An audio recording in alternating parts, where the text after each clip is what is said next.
Tes, tes, tes. Halo semuanya, balik lagi dengan saya teman-teman ya di Trader ID. Oke, seperti biasa hari ini kita akan membahas IHSG dan 6 saham teman-teman. Dan sebelum kita lanjut ke pembahasan, disclaimer on dulu karena video ini bukanlah ajakan untuk membeli maupun menjual suatu saham tertentu ya. Ini murni adalah analisa saya pribadi.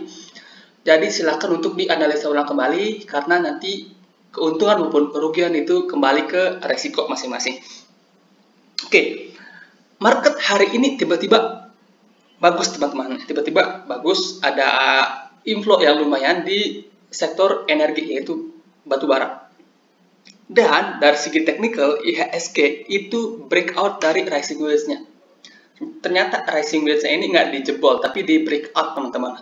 Nah, beberapa waktu lalu kan kita sempat buat channeling uptrend ya di IHSG dan sebenarnya dia masih bergerak dalam channeling uptrend.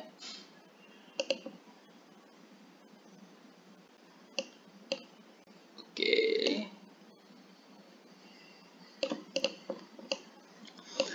Next target itu ada di sini.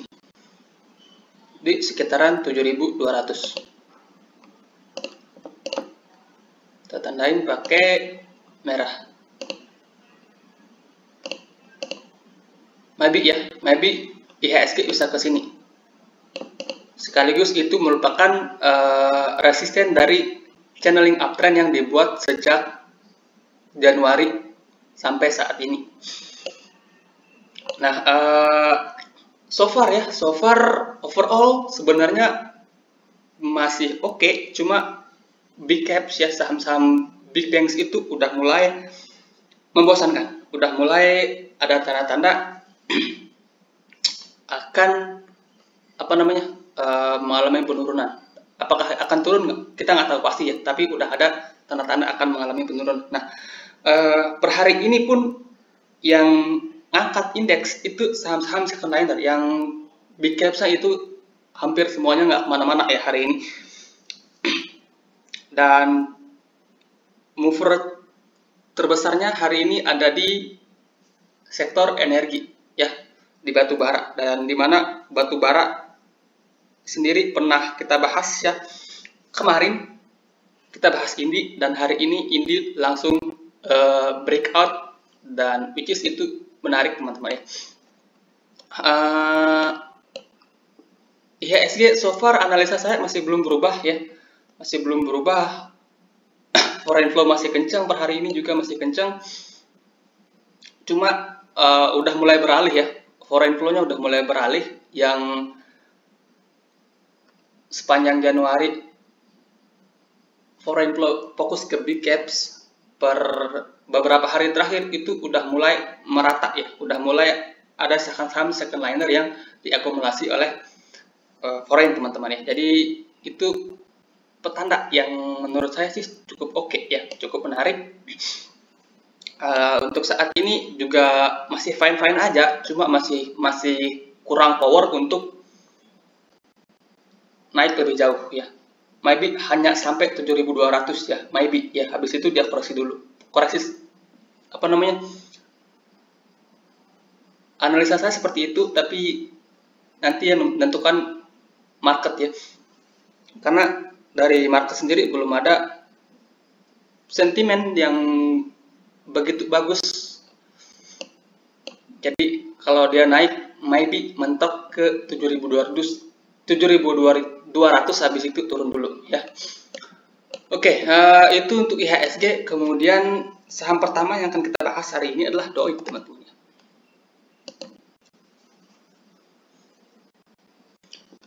DOIC sendiri ya, terakhir kali kita bahas itu di sini ya, di candle waktu dia ARB, kalau nggak salah di sini dia ARB ya. Nah, waktu itu saya bilang jangan entry dulu ya, jangan entry dulu, tunggu terkonfirmasi rebound baru entry, karena 400 itu merupakan support. Nah, habis itu besoknya dia ada candle doji, dan di sini ada candle hijau satu, which is itu artinya dia udah confirm rebound. Candle hijaunya pun dengan volume gede ya. Jadi buat teman-teman yang mungkin udah beli di sini, saat ini DOIC cukup menarik ya, cukup menarik buat diperhatikan. Nah, kalau kita ke time frame kecil 1 jam, hari ini dia break 2 pattern sekaligus ya. Yang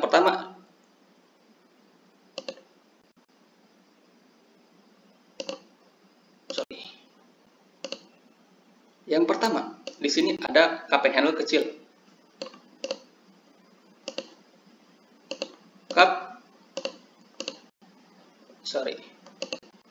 Handle.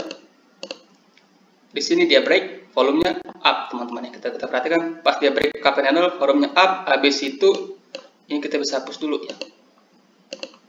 Dia juga break cup and handle yang gede.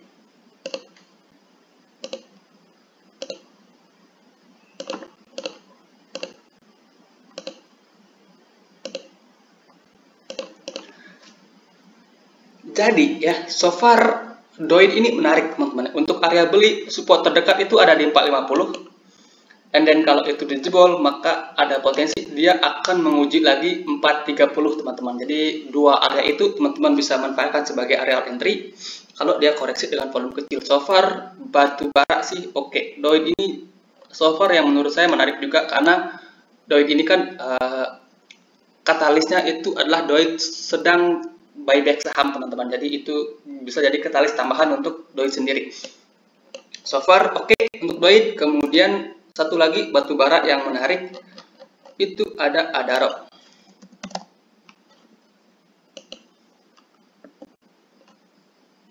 Nah, Adaro sendiri ya, terakhir kali saya bahas lupa di mana, teman-teman. Di sekitaran candle ini lah. Nah, Adaro kalau teman-teman ingat ya, saya pernah sarankan entry Adaro di 3 areal ini ya. Yang pertama di sini, kemudian yang kedua di sini, dan yang ketiga di sini kalau kesentuh. Nah, dia tepat di sini mantul ya. Kenapa saya rekomend di sini? Karena kalau kita ke time frame kecil ya, di sini ada gap gede yang dibentuk oleh Adaro. Dan sebetulnya ini belum ketutup sempurna ya. Nah, per hari ini dia udah confirm break dari double bottom, teman-teman ya.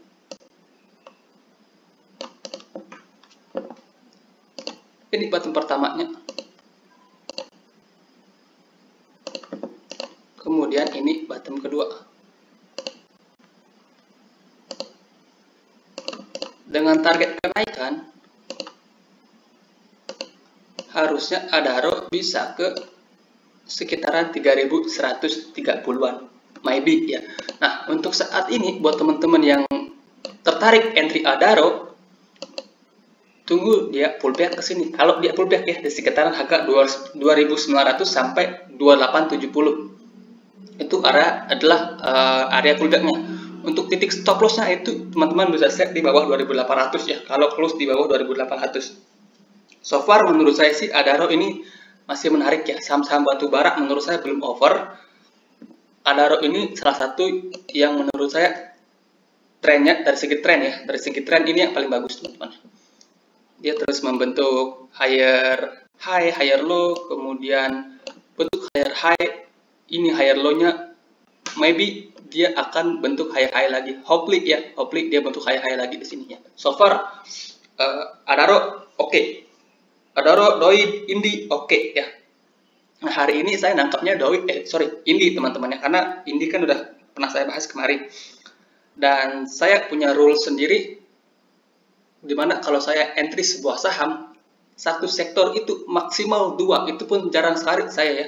Misalnya sektor batubara sedang bullish, saya biasanya cuma entry di satu aja. Saya pilih dari sekian saham batubara, saya pilih satu aja.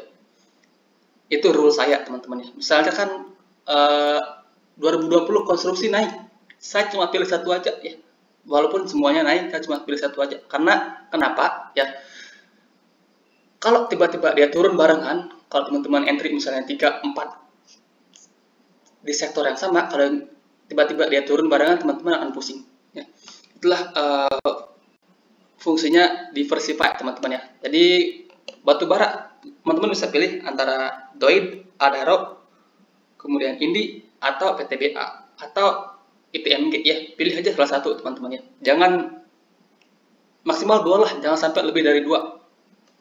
Karena kalau nanti tiba-tiba ada katalis negatif, kayak Antam Inco waktu ini tiba-tiba ada katalis negatif dadakan, saham turun barengan ya, teman-teman pusing.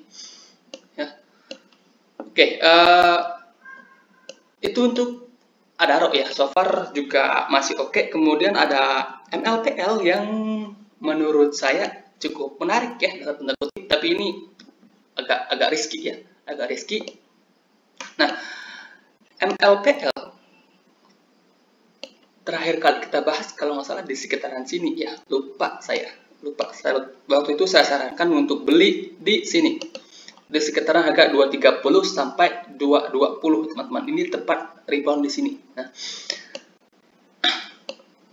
kalau kita analisa lebih detail teman-teman ya, di sini ada inverted head and shoulders yang di break oleh MLPL, breaknya dengan volume gede. Habis itu dia ketahan di resisten di 270 dan kemudian turun. Nah, kalau teman-teman perhatikan 4 candle dia turun, volumenya kecil teman-teman ya, volumenya kecil, and then hari ini ya 2 candle terakhir dia udah rebound.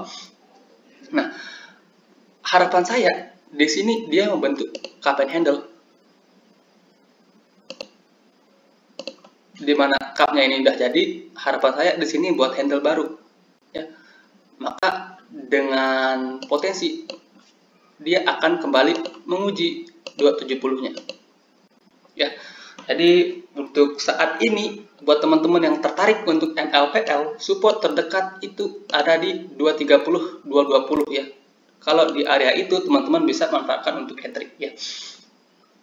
Kalau mau antri buy harga sekarang boleh nggak? Boleh, tapi money management diatur, porsinya kecil dulu, sehingga kalau dia nanti turun dulu, maka teman-teman bisa entry lagi lebih besar ya. Kalau teman-teman belinya lantam di harga sekarang, kemudian dia turun ke 230, teman-teman udah panik, karena dari harga sekarang ke sekitaran 220-an itu cukup lumayan ya, cukup lumayan. Oke, itu untuk MLPL ya, so far menurut saya sih cukup menarik juga ya. And then habis itu yang menarik ada IPCM teman-teman. IPCM ini beberapa waktu yang lalu ya pernah kita bahas IPCM. Nah, waktu itu kita bahas kalau nggak salah di sini ya, di candle ini.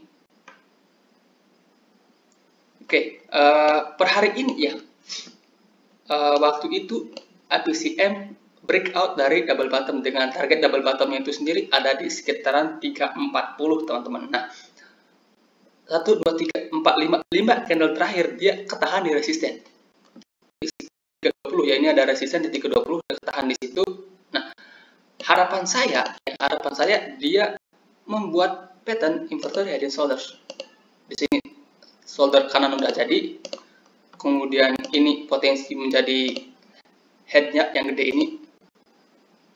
Harapan saya di sini dia buat shoulder kanan teman-teman.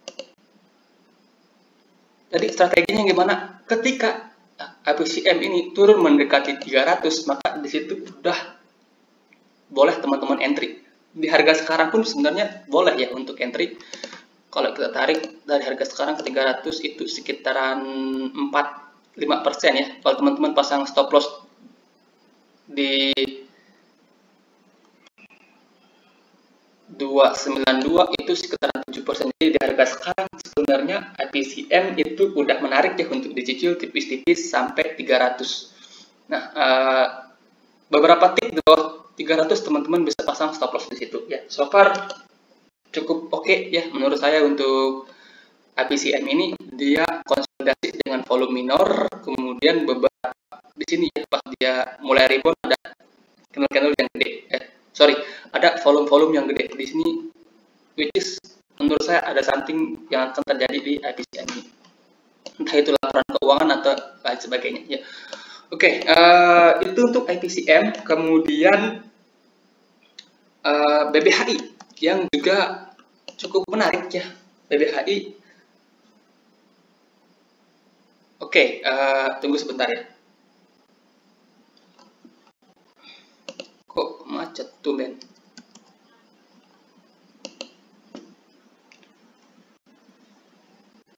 Nah, ini BBHI ya. BBHI terakhir kita bahas kalau nggak salah itu minggu lalu ya. Minggu lalu kita bahas BBHI. Nah, BBHI ini hari ini dia rebound di neckline dari ascending triangle-nya, rebound tepat di situ teman-teman. Jadi so far harapan saya ada inverted head and shoulders yang akan kebentuk, harapan saya. Shoulder kanan udah jadi, kemudian headnya hopefully ini akan jadi shoulder kanan dan dia break 6000. Kalau dia break 6000 maka ada potensi dia ke sekitaran 7100 ya untuk BBHI. Jadi strategi saat ini ya di harga sekarang itu udah boleh ya teman-teman cicil sampai 5400. Under itu bisa pertimbangkan untuk out dulu ya. Under 5400 baru bisa pertimbangkan untuk out dulu untuk BBHI. So far cukup menarik sih untuk BBHI dari segi tren. Teman-teman bisa perhatikan trennya juga masih uptrend dan dia konsolidasi juga dengan volume yang tipis-tipis. Jadi so far cukup menarik juga buat BBHI ini sendiri. Kemudian yang terakhir ada NRG. NRG adalah one of our watchlist minggu lalu teman-teman ya. Dan NRG so far cukup menarik ya. Oke, tunggu sebentar, ini tumben macet seperti ini. Nah, ini NRG teman-teman ya. Minggu lalu ya, kalau nggak salah kita bahas NRG di mana ya, sekitaran sini lah ya, sekitaran sini atau di sekitar sini, lupa saya. Nah, dan terakhir kali saya bahas di sini ya, kalau nggak salah terakhir kali saya bahas di sini, waktu itu saya sarankan beli NRG mendekati 160 teman-teman. Di sini sempat nyentuh low-nya di 162 ya. Jadi buat teman-teman yang udah dapat saham ini per hari ini cukup menarik ya, cukup menarik. Dia hari ini mencoba untuk break 180 tapi masih gagal. Nah, kalau kita ke time frame kecil, kita lihat volume buangan di harga atas itu kecil teman-teman ya. Dia naik dengan volume gede, kemudian buangan di harga atas itu terlihat kecil-kecil teman-teman. Jadi so far NRG menurut saya masih menarik buat dikoleksi. Support saat ini naik dari 170 ya. Jadi buat teman-teman yang udah beli di 160, under 170 teman-teman bisa manfaatkan sebagai areal trailing stop. Ya, buat teman-teman yang baru mau entry, support saat ini ada di 170 ya. Di harga itu, dekat-dekat harga itu teman-teman udah mulai entry dengan stop loss. Teman-teman bisa pasang beberapa tick ya di bawah 170, mungkin 2-3 tick di bawah 170 sebagai area stop loss. Dan di mana ya, kalau dia kembali mampu lewat 180, 200 harusnya bisa dengan mudah kecapai oleh NRG ini sendiri. Dan di 200 masih ada kemungkinan lanjut ya. Dimana NRG sendiri juga ada katalis positifnya teman-teman ya. Ada katalis positifnya, tapi saya nggak berani bicara banyak ya tentang NRG ini karena sahamnya kalau terlalu ramai, katalis sebagus apapun nanti pasti diguyur. Jadi kalau mau entry di saham-saham seperti ini kecil-kecil aja teman-teman ya, supaya supaya bandarnya juga enak buat naikin. Oke, sekian pembahasan kita hari ini ya, semoga bermanfaat. Sekali lagi terima kasih buat teman-teman yang udah nge-support channel ini sampai bisa berjalan sejauh ini teman-teman ya. Selamat malam.